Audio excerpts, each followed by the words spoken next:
Okay, we're continuing with this book right here, The Best of the West in Art, Music, Movies, and Books by me, Pete Rogers. We're on about video number 60 from this book. And this chapter is all about scientists and inventors, okay? And so I realize most of you have brain damage from going to public school, so I'm going to teach you reality, okay? So don't freak out because what you've been taught in public schools is totally untrue. And I'm going to tell you, up until about 1900, almost everything good that was useful in terms of science was designed by white male Christians. Okay, women did almost nothing because they typically had 10 children up until the 1960s. So there's a few female geniuses here and there, but they're very rare. Okay, and then the other countries around the world, almost all the non-Christian countries, they were backward ass, and just didn't do almost anything. Okay, because I'll tell you why. It's not because they're stupid. It's because in almost every single country, there's some type of tyrant. And the tyrant just wants everybody to obey them and either have them as slaves or just their workers. They look at them as farm animals. It's hard for people who go into public school to understand this, but this is how it's always been.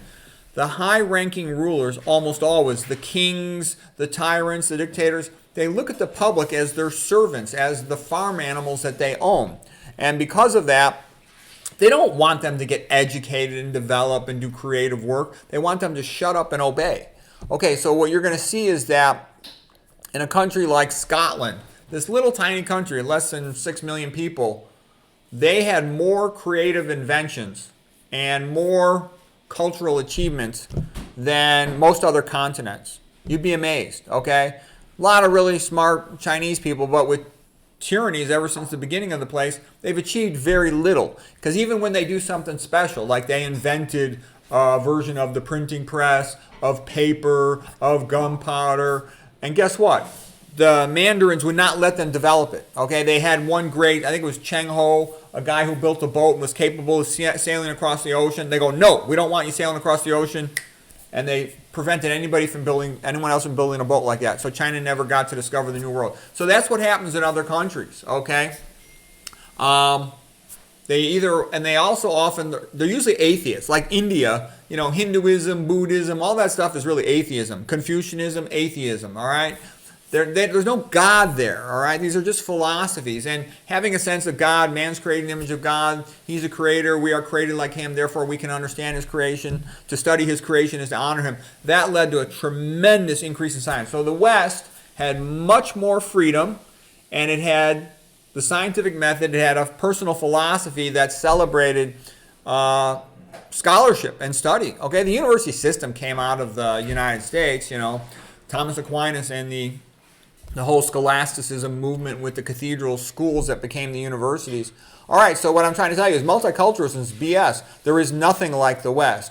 The non-technological stuff, most of that was figured out by the ancient Greeks. Philosophy, poetry, theater, drama, early versions of calculus with Archimedes and all that stuff. Okay, vegetarian diet with Pythagoras, geometry, etc. Okay, but it's rather shocking.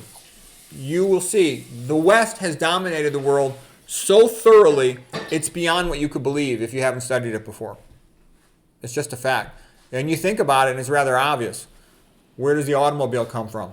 The West. The television set? The West. The radio? The West. The computer? The West. The steam engine? The West. The steamboat? The West. The railroad? The West. It goes on and on. It's like that for everything. The copying machine, the camera, the movie camera, the phonographic record, the telegraph, the telephone, the automobile. It goes on and on. The stirrup for the horse, the horseshoes, the high back saddle. It goes on and on. All right, so before 1850, almost all great scientists were white male Christians. Like I said about the women, some other ethnic groups started to do a little bit. The Jews started to do a lot more. They got a lot of really smart people, but it wasn't until about after 1900 that they started really having these major scientific achievements. And they got going in 1850. More and more, okay? But they sort of they were sort of a Johnny-come-lately with tremendous achievement from then on. People like Dr. Walter Kempner, for example, Nathan Pritikin, for example. Okay, let's see, but the whole foundation of it all came from, the Catholic Church was the foundation of just about everything you can think of when you say the word civilization. You're really like almost saying Catholic Church civilization, okay? Let's see. If you're curious to get an idea of what's out there, just go to a website like catholicscientist.org. or even Wikipedia, which is a totally anti-Christian. It's about as anti-Christian as a website could be. And it'll have pages of Catholic lay scientists, Catholic clergy scientists. You'll be amazed at how many of them there are. I mean, a typical example is craters on the moon. 35 craters on the moon are named after Jesuit priests. That's typical. Okay? And people sometimes say, oh, the Catholic Church, well, they put Galileo on house arrest. Galileo was actually very good friends with the Pope. They were personal, close friends. And then Galileo started mocking him in his books, and the Pope got pissed off at him. Yes, the Pope was wrong. The Pope overreacted, put him on house arrest for a while. That was wrong. However, that's nothing compared to the modern world. What you guys don't even understand is, in the modern world, corporations, they own the journals. They own the medical centers. They own the scientists. They own the doctors. And they publish nonsense. 85% of cancer research is not reproducible. Some people say it's 89%. And it's similar to that in other fields. Okay? It's a joke. They make a total mockery of it. You know, a typical story is I have a friend who's a molecular biologist. His friend published articles about how mercury was a routine contaminant in high fructose corn syrup. This was back in the 1990s. The industry of making high fructose corn syrup got him fired from his job. T. Colin Campbell would have been fired except that he had tenure. Okay? That's how it is. All right? So, and nowadays, modern science is an absolute joke compared to how it was in the past. In the past, they were really trying to learn. Nowadays, most science is fake. And I say that with full awareness. I read tons of papers. That's just the reality of it. Okay? The Catholic Church has done more for the world than any other institution that's ever existed. That's just true. Even though the modern Pope is a piece of crap, he's an antichrist, the Catholic Church has been infiltrated by communists, it's been infiltrated by pedophile homos, it's got tons of alcoholics and other just lowlifes. That's all true and that's all sad. But the religion itself is great. And if they allowed good men, it could be fixed in a heartbeat, but they're never going to allow good men because they got a monopoly. The scumbags want other scumbags so they can keep their power and their money. So they don't want good men to come in. So that's sad, but that's how it is. In Protestantism, you got some good men that are priests, but they're still, handicapped and castrated by 503 exemption rule. Okay, let's take a look at some of these people here. Here is Hippocrates of ancient Greece, classical antiquity. He's lived from 460 to 370 BC, refusing gifts, painted by Louis Hierodet. And this painting actually, it's portrayed as Hippocrates being this moral guy refusing all this money. He's actually being what is seen as patriotic. They were still resentful of the Persians because the Persians had made war with them. The Persians were a much larger empire than the ancient Greeks. And now they have some type of plague epidemic, and he refuses to go help them. So he's actually being not nice, but it's used to show his ethics, and it's just kind of a funny painting. So Hippocrates became famous because he encouraged people to, study diseases as a scientific thing rather than just blaming them on the gods, okay? And he would try to keep track of outcomes and try to make sense out of diseases. He emphasized the role of nutrition. He said, all disease begins in the gut, let food be thy medicine, things like that. In order to get better, the patient first must want to get better. So a lot of wisdom there. Okay, the next person in our roll of heroes. This one is Alexander the Great. Oh, I forgot to make sure all these images were in place. But anyway, we'll still be okay. Here is Alexander the Great with Aristotle. Alexander the Great had been tutored by Aristotle when he was a young man, and he loved the ancient Greeks. So Alexander the Great's from Macedon. His father was King Philip. Okay, and he was so in awe of the ancient Greeks and their scholarship. Aristotle's probably the smartest guy who ever lived, him and Isaac Newton. All right? So Aristotle, when he went running around conquering the world, he would bring back animal specimens that Aristotle could study. Aristotle was primarily a biologist, and he would dissect animals, and he classified all of them. Darwin basically said the greatest evolutionary biologist before him was, or zoologist before him was Aristotle. Okay, Aristotle did a lot more. You don't even understand what a genius Aristotle was. About 75% of his writings were lost. And the remaining 25% were so amazing that they were the foundation of the entire grade school, high school, college system for 1,500 years. Think about that. 25% of his writings. And that was the entire educational system for 1,500 years. Okay. If you lost 75% of my medical writings, that would still, the remaining 25% will be better than everything ever written before in the medical books. It's the truth.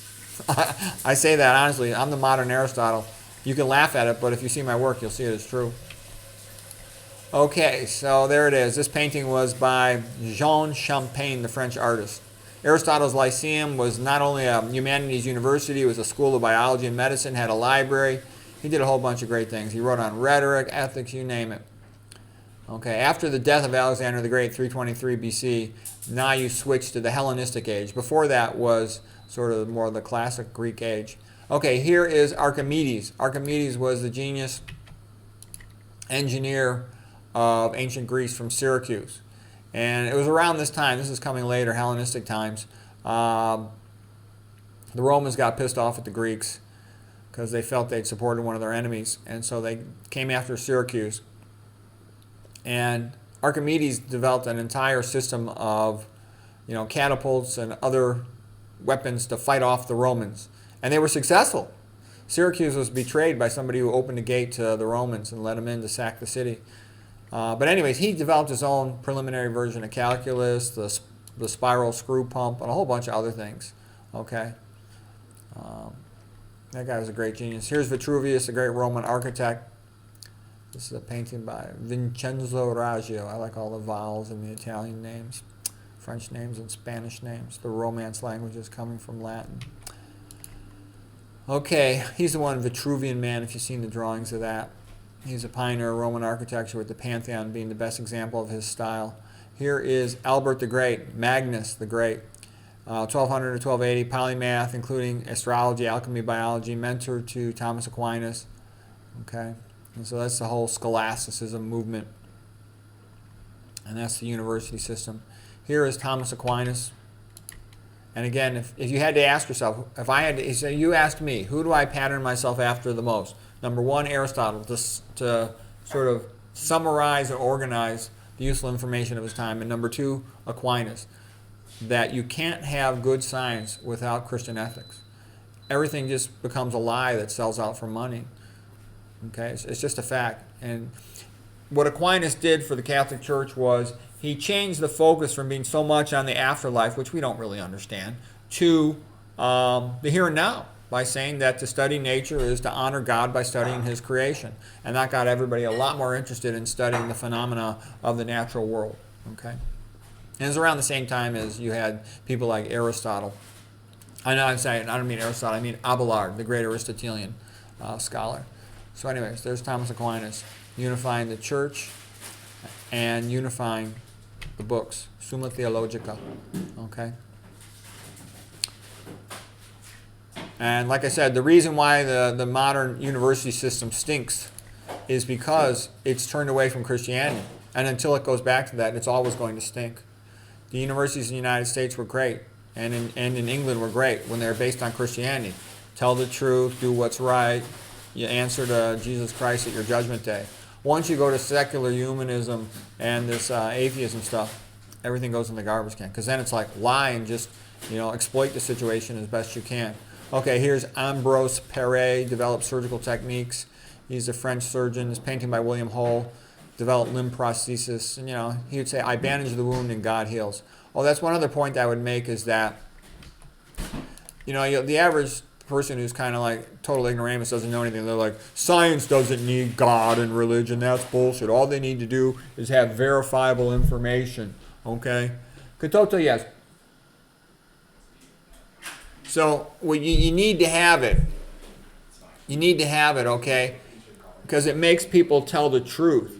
All right, so this is another one of these guys, Vesalius, who did a lot of dissections and figured out the early anatomy.